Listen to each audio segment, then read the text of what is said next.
Corona virus के नए variant Omicron का भारत में खतरा बढ़ा। जयपुर में 9 कोरोना पॉजिटिव, चंडीगढ़ में एक महिला ने क्वारंटीन तोड़ा और दिल्ली, महाराष्ट्र समेत 5 राज्यों में ओमिक्रॉन का विस्फोट। एक दिन में 17 मामले दर्ज।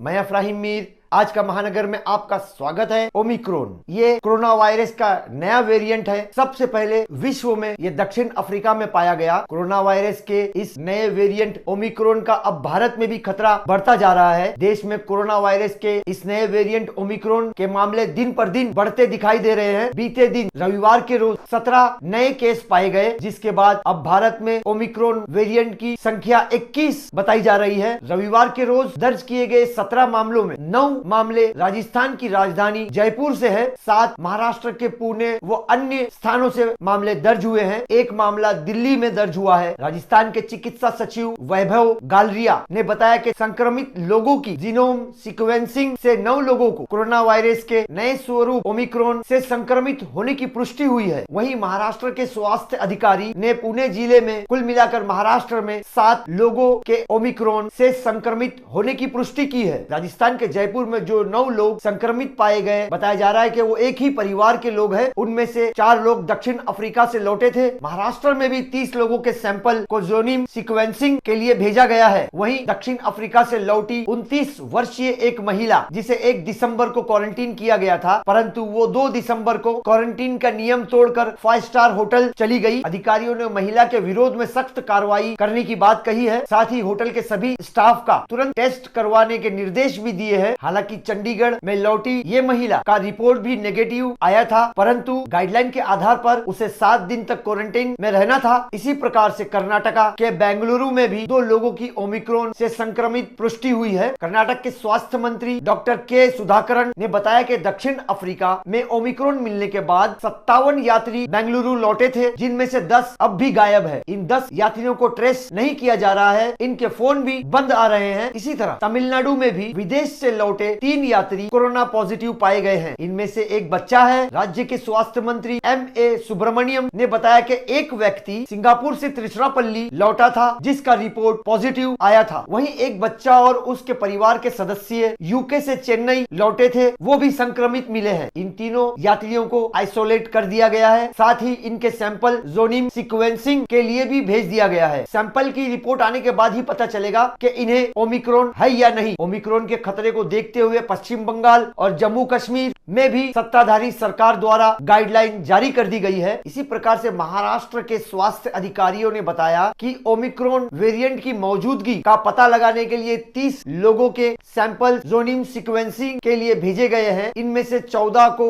NIV पुणे और 16 को कस्तूरबा अस्पताल में बनी लैब में भेजा गया है। इस कोरोना वायरस के नए वेरिएंट ओमिक्रॉन के बढ़ते हुए खतरे को देखते हुए सरकार द्वारा गाइडलाइन जारी कर दी गई है और कड़ाई से उसका पालन करने का निर्देश दिया गया है। इसके आधार पर 15 जनवरी 2022 तक सभी शैक्षणिक संस्थानों में किसी भी प्रकार की कल्चरल एक्टिविटी करने पर रोक लगा दी गई है। साथ ही मॉल्स और थिएटर में अब उन्हीं लोगों की एंट्री होगी जिन्हें कोरोना वायरस से बचने के लिए 2 डोज लगाया जा चुका है और जिन्होंने वैक्सीन की 2 डोज ले ली है। तो इस प्रकार से सेफ रहे, सुरक्षित रहे, अपना भी ख्याल रखे, अपने परिवार के सदस्यों का भी ख्याल रखे, अपने क्षेत्र का ख्याल रखे, अपने राज्य का ख्याल रखे और अपने देश का ख्याल रखे।